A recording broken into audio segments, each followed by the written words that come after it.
Assalamu alaikum wa rahmatullahi wa barakatuh. Okay, guys, this was found in California. There's a gentleman who's a very good researcher. He's called Jeff P. Um, Seems like he's picked this up. What you'll see is two anomalies: one, a celestial body, and then on the right to it, which seems to be our sun. It's very indicative and very similar to the first video I ever archived on the channel, which is the one from Paul Cox, who's an astronomer for SLU, and he did the transit of Mercury passing the sun, and I think it was deliberate by design. He wanted to get the word out there discreetly without getting himself into trouble with the authorities. When I say the authorities, I mean the elitists, the shayateen ins and jinn. That sort of, I guess, that pressure exists. In fact, if any of you are researchers, you'll find that around upwards of 60 to 70 astronomers have just disappeared. In other words, have died mysteriously very recently. So I mean, it's pretty interesting that that should happen.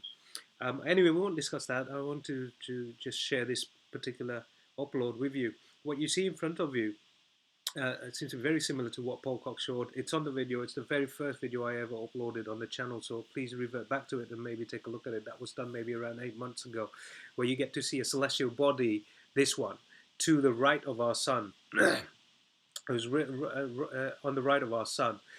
It was being touted as a star as well as a gas giant. My personal position is that it's actually a gas giant and not a star.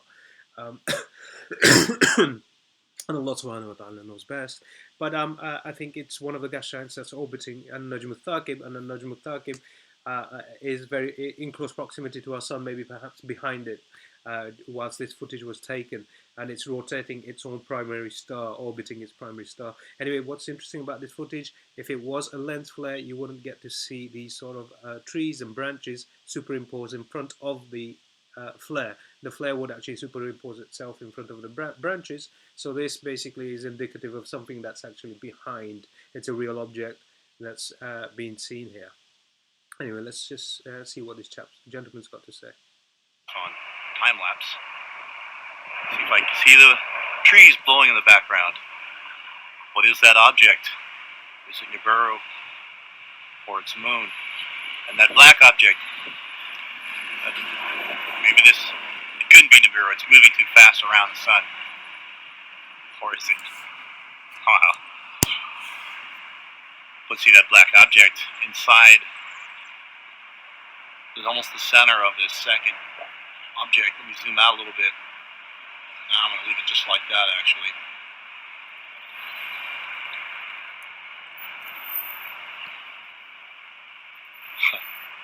So let me move the camera out a little bit. You can see the lens flare there. Put this, zoom out.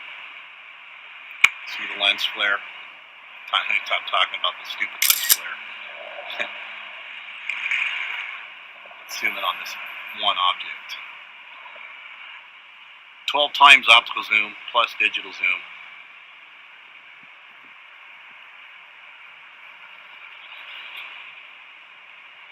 Appears to be moving closer to the sun, rotating definitely counterclockwise. It should be tracking it all throughout the day. So surprised that they're letting us see this with no chemtrails this time. Clearly you can see the pine needles in front of this object. If you say lens flare, well, I've already left my piece with that. See if I can zoom in just a hair better. I don't know if I can zoom in any better. Leave it alone.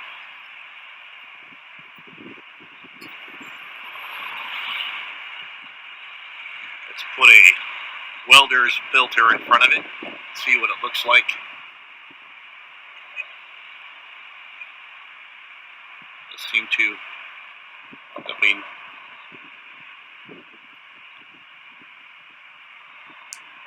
be too smooth of a round object to be a sun.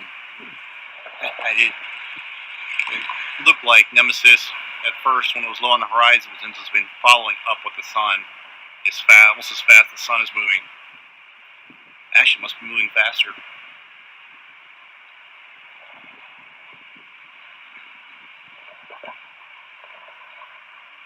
Zoom back out a little bit.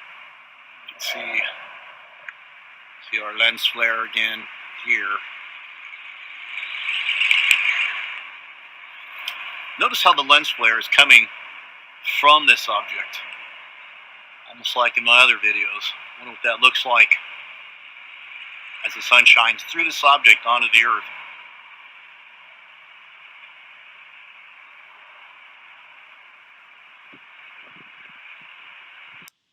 Now, all those light anomalies that we're seeing vary in degrees, whether it's the piercing blue-white light or the reddish halo, or I guess what's indicative and typical of our sun and the light that it emits onto our atmosphere.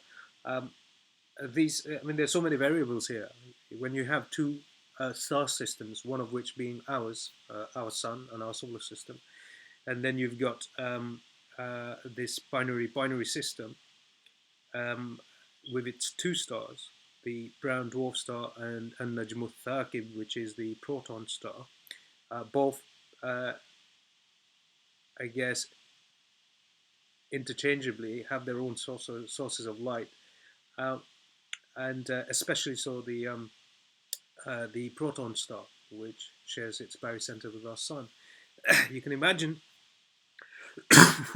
Well, actually, it plays very well into why we're seeing all these anomalies in our skies during just before and during sunset, when the sunset isn't so typical. It's only when the star, the primary star, the proton star, is directly behind our sun, is when we don't really get to see it, and we get to see a normal sunset. But then every now and then it basically moves from its barycenter from the sun, and it makes an appearance.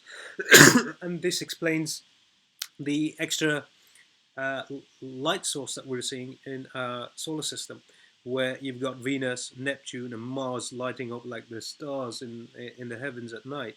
And we're also seeing our moon, which the elitists, I guess, have explained away as Earthshine, which is absolute nonsense. And they've got this kind of uh, team that basically explains away these anomalies as a false fabrication. It's just a false explanation, so that they can steer us away from trying to connect the dots and find out exactly what really is happening up there.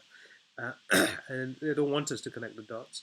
But at any rate, they call it Earthshine, which is absolute nonsense. I've studied it, and there's no credence to it.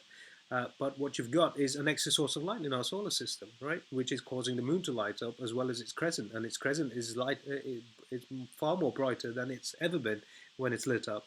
So there's many anomalies. We're seeing our moon getting bigger and bigger and larger, and that's again because there's so many variables, and all these celestial bodies have their own gravitational and magnetic influence. When we get closer to them, they push other celestial bodies closer to us, one of which would be our moon, hence why we've seen so many supermoons in 2016. And then blood moons, again, that's typical of the sort of light that it's borrowing from this brown dwarf star, which gives out a reddish glow, right? So I mean, there's a lot of anomalies, and then again, earthquakes. You've seen the earthquakes today. In fact, in central Italy again, they've had their fair share of trouble and natural disasters. I mean, not so long ago, we saw the damage done in Italy by the earthquakes. It was absolutely phenomenal. It just basically laid to waste villages into rubble. And then you've got the recent extreme snow. Look this up. I mean, please score a line underneath it and check it. Look it up on Google. You'll find all the information of what's happened. And now today, they've had almost, I think, 5 or 6 5.0 magnitude plus earthquakes, one of which was 6.1. They're very, very, very large earthquakes. So I mean, it's it's disconcerting. I mean, my position is that this system's almost ready to go back out in its trajectory, and that's when, again, I'll only re-emphasize, we'll see the lion's share of, at least I understand scientifically, it's a good theory that we'll see the lion's share of natural disasters as it leaves back out into its trajectory. Again, guys, I can only ask you guys to study the science PDF. It's on the About Us link on the channel itself. Once you've studied that, then just work through the vlogs on the channel backwards, and that should give you a considerable amount of background on this phenomena, and then see where this takes you. Wherever Allah subhanahu wa ta'ala takes you with this. I can only ask and plead our ulama ikram. I've been consistently doing this for a long time now. And really my wages is with Allah subhanahu wa ta'ala. That's nothing but just to draw their attention and then leave it in their capable hands. Anyway, jazakallahu khairan wa ahsanul jaza for your time, guys. Assalamu alaikum wa rahmatullahi wa barakatuh.